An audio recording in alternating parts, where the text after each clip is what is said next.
Este es un podcast Radio Disney. Íconos, artistas fundamentales, únicos, incomparables. Queen, por Sergio Marchi. Episodio 3. Bajo presión. Hello, everybody.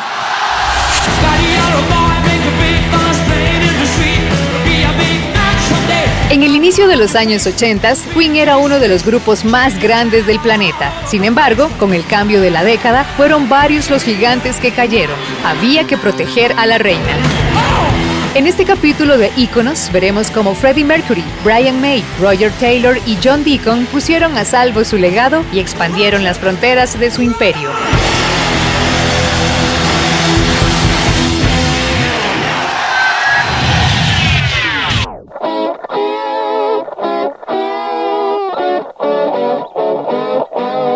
La reina necesitaba cambiar de aire, renovarse y encontrar un camino a la reinvención, que suele ser un momento dificilísimo para cualquier grupo. Y por eso Queen se trasladó a Múnich, Alemania. Mercury decidió cortarse el pelo y dejarse el bigote porque no había modo de que Brian May aceptara cortar sus legendarios rulos.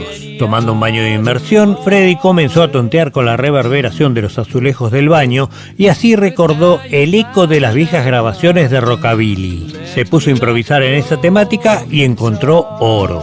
Fue al estudio y por primera vez pidió una guitarra.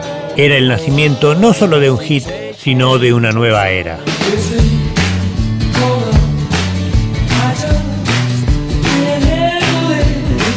Crazy Little Thing Called Love se convirtió en el eje de una nueva estética para Queen y además en el primer simple del disco que iba a reflejar ese cambio. Publicado en noviembre de 1979 en Inglaterra, llegó rápidamente al número 2. Pero Elektra no compartía ese entusiasmo y pensaba que la canción no iba a funcionar en Estados Unidos. Error. Cuando una radio estadounidense comenzó a pasarla, el público compró copias importadas desde Inglaterra. Eso torció el brazo de la grabadora que publicó la canción y, oh sorpresa, en el mes de febrero, Crazy Little Thing Called Love se transformó en el primer número 1 de Queen en Estados Unidos. Y no iba a ser el único. El nuevo álbum de Queen, The Game, recién se editaría a mediados de 1980 y sería el disco más exitoso de la carrera del cuarteto. Inspirados por la vida nocturna de Múnich en Alemania, compusieron un disco variado, pero muchísimo más directo que los anteriores. De acuerdo con Freddie Mercury, fue muy valioso el consejo que recibió de Michael Jackson, quien le dijo que Queen necesitaba hacer algo que la gente pudiera bailar. Pero si se le pudiera preguntar al bajista de Chic, Bernard Edwards, la historia sería muy diferente.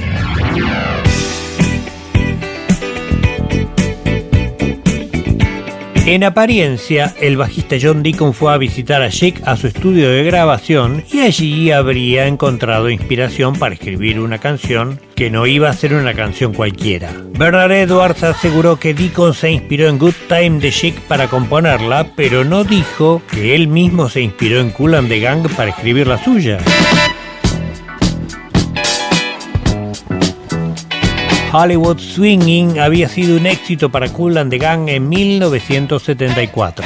Ligeramente adulterado, ese riff de bajo sería un número 1 para Chic con Good Times 5 años más tarde. Y con una nueva modificación genética, un fraseo de bajo con varias notas en común, también serviría para que Queen clavara su segundo número 1 en Estados Unidos y dejara en claro que si bien la música disco había muerto, ellos sabían cómo ponerla a bailar de nuevo 5 semanas en la primera posición de los rankings mundiales.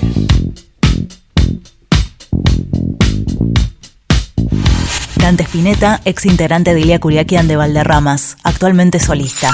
Cuando estamos en pleno tour de, creo que del Unplugged o de Chaco, nos llaman para participar en este disco tributo de todas bandas latinoamericanas haciendo un tema de Queen.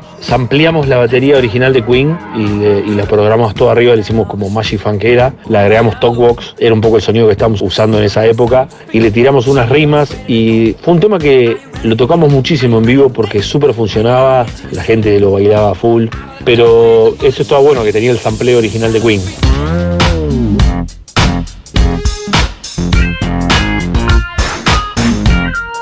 Era muy chiquito, pero estuve presente en el show que dieron en Argentina, que Según la historia cuenta que yo me la pasé llorando por el volumen todo el tiempo y me quise ir y se tuvieron que ir antes mis viejos por mi culpa.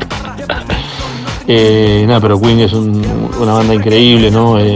Creo que, también Brian May como guitarrista, por ejemplo, es un guitarrista de un sonido que es totalmente único también. No solamente Freddie Mercury, sino también Brian May como guitarrista es muy grosso.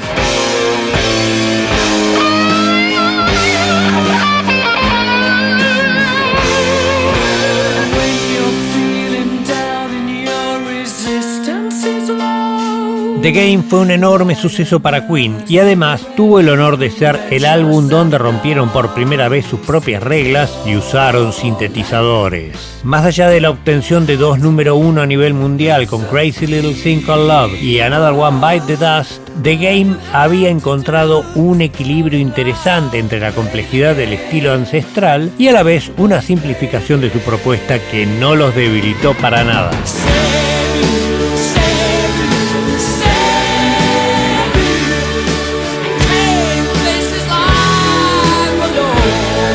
Ante el resonante éxito de The Game, el próximo paso de Queen sería visto como un mal paso. Aceptaron el desafío de hacer la banda de sonido de una remake de Flash Gordon.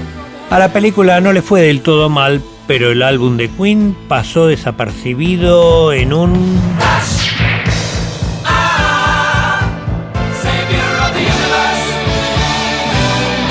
The Game abrió nuevos mercados para Queen. Donde eran grandes, como en Japón, fueron aún más grandes. Y donde eran apenas conocidos, como en Sudamérica, se hicieron enormes. No sin audacia, emprendieron una gira por Brasil y Argentina, países a los cuales los grandes grupos de rock no llegaban en 1981. Y a Queen le encantaba salir de gira. Entonces fueron primero a Japón y luego a la conquista de tierras inciertas en Sudamérica. Las cosas no pudieron salir de mejor manera.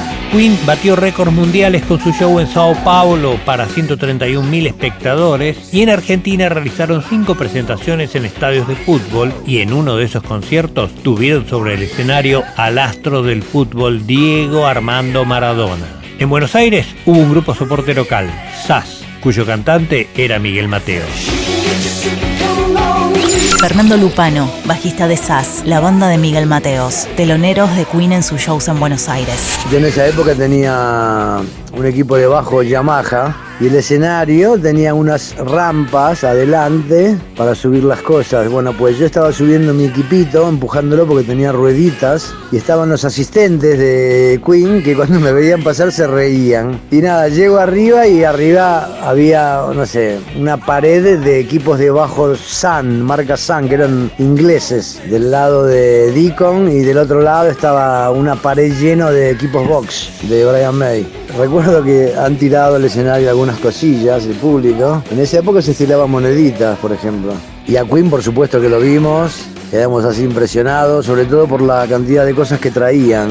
En esa época no había mucha robótica, por ejemplo en las luces, y las parrillas de luces que traían como 6 parrillas. Había una persona en cada una, con un volante que las manejaban a través de radio, les darían las instrucciones de qué hacer. Yo me quedé muy alucinado con eso. Tuvimos mucha onda, Los vimos a 20 metros de distancia. Brian May levantó la mano y saludó. Aunque creo que Miguel Mateos, el problema que había era que Freddie Mercury no lo quería. Para nosotros sí, por eso nos han saludado. Bebe Sanso, locutor y conductor argentino, especialista en Queen. Sí, por supuesto estuve en Vélez, segunda fecha. 28 de febrero fue la primera fecha, yo fui el 1 de marzo. Fui con mis amigos del barrio, nosotros éramos fanáticos ya desde un tiempo antes. Cuando se anunció que venía Queen en Argentina no lo podíamos creer y fuimos en colectivo a la cancha de Vélez a sacar las entradas. Y ese día formamos parte de una multitud que estaba viviendo algo extrañísimo. Yo ya iba desde hacía algún tiempo a conciertos, pero esto era mucho más grande que todo eso. Era un evento como nunca habíamos visto. Se nos venía diciendo eso además. Y lo que vimos ese día en Vélez confirmó todo lo que imaginábamos. Era todo más grande, más luminoso y con más volumen de lo que podíamos creer. Y la sensación que yo tenía de la gente era de fiesta y de asombro, esa sensación de no poder creer lo que estábamos viendo y de no poder creer que esa banda de la que teníamos los discos y eventualmente veíamos los videos, estaba ahí, tocando en el escenario, tocando en la Argentina, cuando no pensamos que eso pudiera pasar con una banda de esas características.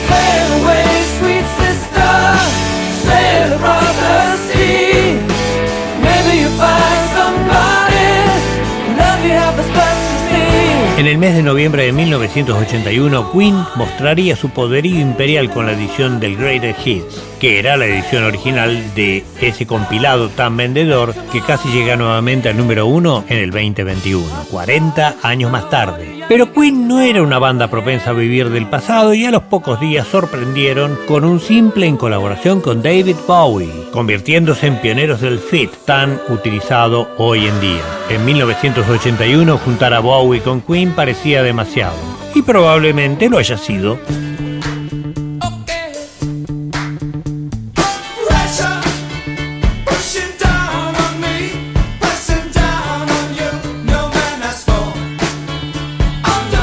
Ese simple tan exitoso fue el preludio de un trabajo en donde Queen buscaría profundizar el tremendo suceso de Another One Bite the Dust. Hot Space acentuarían los temas hacia el lado de la música bailable para regenerar su sonido. Demasiado cambio. Hot Space tendría las peores críticas y sería uno de los discos menos aceptados de Queen.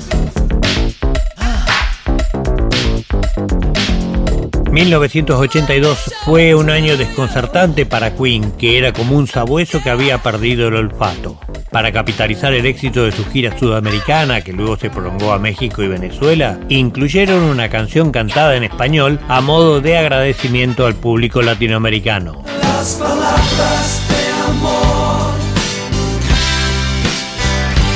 Let me hear the words of love. Despacito, mi amor, love me slow and gently. Fernando Blanco, bajista y cantante de Nube 9, ex Super Ratones. Hot Space es un disco bastante polémico. Queen venía de tener un gran éxito con The Game en el año 80, en donde su tema Another One Bite the Dust se había convertido en número 1 en los Estados Unidos, y eso hizo que John Deacon, su autor, y que Freddie Mercury, secundándolo, quisieran cambiar la dirección del grupo y llevarlo por un lado más funky, disco. Era de un estilo musical ajeno a Queen, que en su momento a ellos no les sentó nada bien. No obtuvo buenas críticas Hot Space y quedaría como uno de los pasos en falso más notorios, no solo de Queen, sino de una banda de rock en la historia.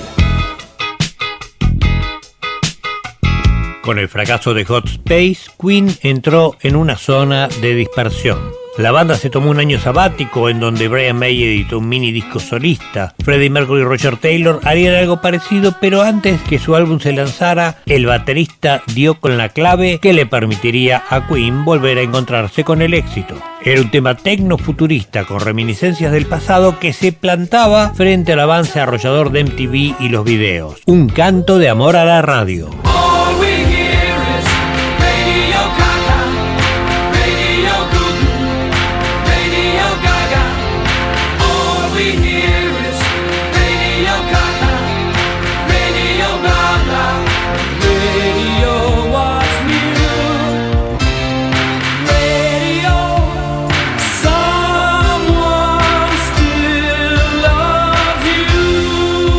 Radio Gaga formó parte del disco de Queen de 1984, The Work, un álbum en donde el cuarteto recupera su equilibrio luego del fiasco de Hot Space. Ya sin tanta pasión por la música bailable, el disco muestra canciones variadas dentro de un estilo que ya tradicionalmente le pertenecía a Queen y donde la guitarra de Brian May vuelve al plano central.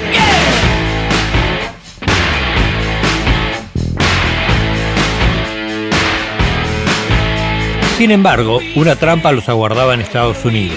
Queriendo mostrarse, como siempre, diferentes, Queen decidió hacer un video en tono de comedia que fue muy bien recibido por el público británico, por lo general afecto al humor. Pero en MTV, que parecía ser un canal moderno, las cosas no fueron iguales. Y prohibieron la canción porque los 4 miembros de Queen se vistieron como chicas y se maquillaron. Al mismo tiempo, la canción se transformó en un himno de liberación para los públicos de Latinoamérica que pasaron por periodos políticos autoritarios. I want to break free. I want to break free.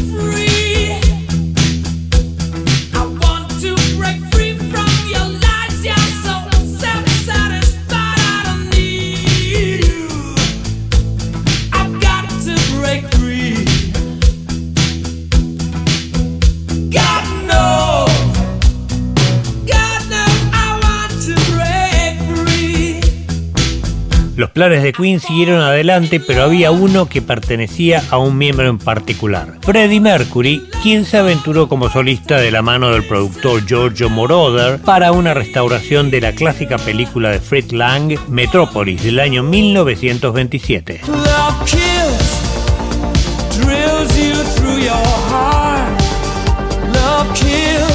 A comienzos de 1985, Queen regresó a Sudamérica para participar del histórico festival Rock in Rio, en 2 shows que se transmitieron por televisión y fueron vistos por 200 millones de espectadores en 60 países.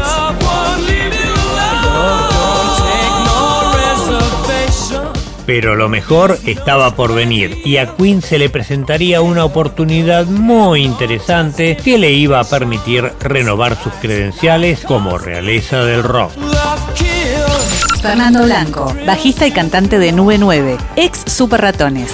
Bob Geldof había grabado un simple, una canción, conmovido por las imágenes que vio de hambruna y de guerras civiles en África, decidió que la música debía hacer algo, así que convocó a varios amigos, varias estrellas de la música, para grabar un tema que se llamaba Do They Know It's Christmas.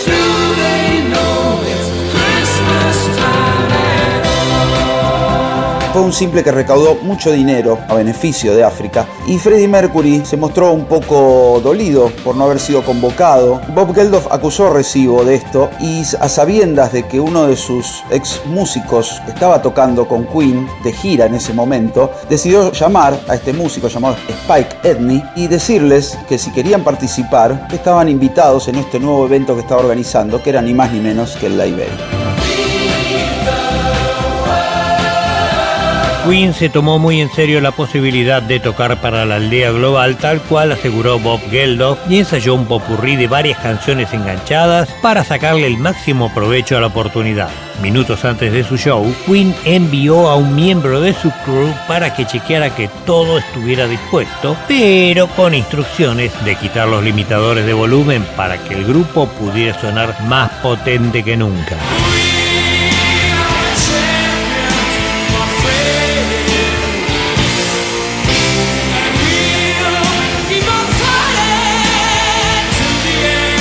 $72.000 personas asistieron a una de las mejores performances de todos los tiempos. Queen había sobresalido entre sus pares una vez más y nada menos que en Wembley, en Londres, en su propia casa. Allí estaba toda la realeza del rock británico, pero esa noche hubo una sola reina.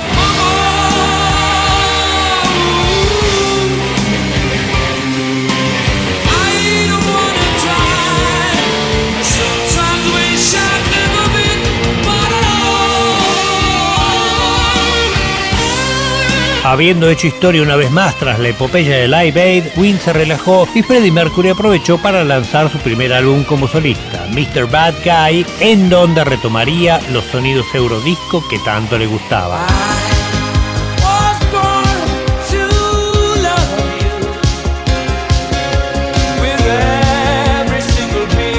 El disco de Freddie funcionó razonablemente bien, pero no fue un éxito de esos que pueden quebrar una banda, y mucho menos a una banda como Queen, que no iba a tardar mucho tiempo en compartir nuevas visiones.